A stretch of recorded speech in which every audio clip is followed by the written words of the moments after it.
Panghabang buhay na po ang love team nina Marian Rivera at Dingdong Dantes matapos silang mag-I do sa kasalang sinaksihan ng mga bigating personalidad. Ang binansagang Wedding of the Year, trending pa sa buong mundo. Ang mga tagpo sa kasalang talaga namang inabangan. Saksihan sa report na ito. Pagdating pa lang kanya-kanyang eksena na ang ikakasal na bida. Si Dingdong Dantes dumating sakay ng big bike na Ducati habang naka-off-white tuxedo na gawa ni Randy Ortiz. Lula naman ang 70s Mercedes-Benz na unang kotse ni Dong si Marian Rivera. Lalong lumutang ang kanyang ganda habang naka-beaded bridal gown na gawa ng Dubai-based Pinoy designer na si Michael Cinco. Una syempre pumasok sa simbahan si Dong na cool lang naglakad alas 3 ng hapon. Kasunod niya ang mga principal sponsor kabilang sina Regine Velasquez Alcacid at Ogie Alcacid, Director Joyce Bernal, Kuya Germs, Governor Vilma Santos, Helen Gamboa.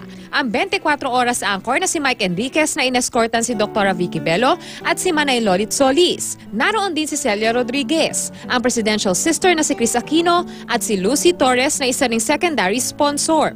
Nagsilbing veil sponsors naman si Ay de las Alas at Gabby Eigenman, habang si Senador Bam Aquino at ang anak ni megastar Sharon Cuneta na si Casey Concepcion ang naging cord sponsor.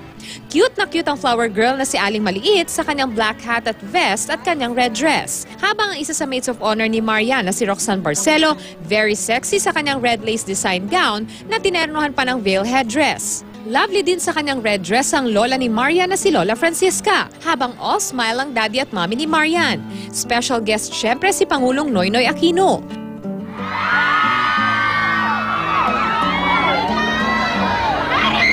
Pagbukas ng pinto, halos lahat natulalaan ng pumasok at lumakad na patungong altar ang leading lady ng pagtitipon. Sinalubong agad ang bride ng kanyang lola at sunod siyang inihatid ng kanyang magulang. Sina Dong at Yan magkahawak kamay sa buong seremonya at minsan nagkukulitan pa. Matapos ang palitan ng I do at pangako sa isa't isa, ang pinakahihintay ng lahat, ang wedding kiss. Napaiyak pa si Marian at muling naghalikan ng dalawa. Nagkaroon naman ng pagkakataon ng mga guests na makapagpa-picture sa bagong kasal.